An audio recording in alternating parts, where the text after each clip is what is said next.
बिस्मिल्लाहिर्रहमानिर्रहीम। तर्जुमा, अल्लाह के नाम से शुरू जो निहायत मेहरबान रहमत वाला है।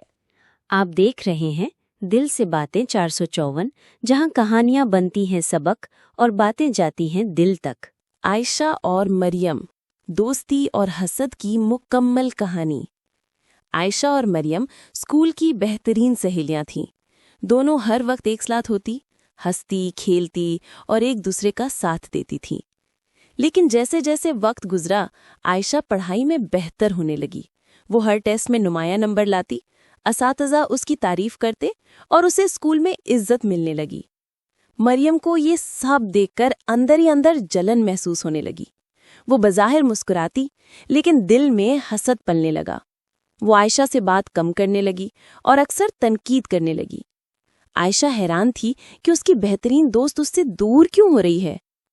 एक दिन मरियम ने खुद को आईने में देखा और सोचा, क्या मैं आयशा से हसद करके खुश हूं? क्या मैं बेहतर हो रही हूं या सिर्फ अंदर से टूट रही हूं? उसी लम्हे उसे एहसास हुआ कि हसद ने उसकी खुशी, दोस्ती और सुकून छीन लिया है। अगले दिन वो आयशा के पास गई और रोते हुए माफी मांगी। आयशा ने मुस्कुरा कर कहा, दोस्ती में माफी का भी हक है। और यूं उनकी दोस्ती फिर से जुड़ गई। सबक: हसद एक जहर है जो खामोशी से दिल को खा जाता है। अगर कहानी दिल को लगी हो तो दिल से शेयर कीजिए और हाँ, सब्सक्राइब करना मत भूलिए। मिलते हैं अगली बात में, सिर्फ दिल से बातें 454 पर।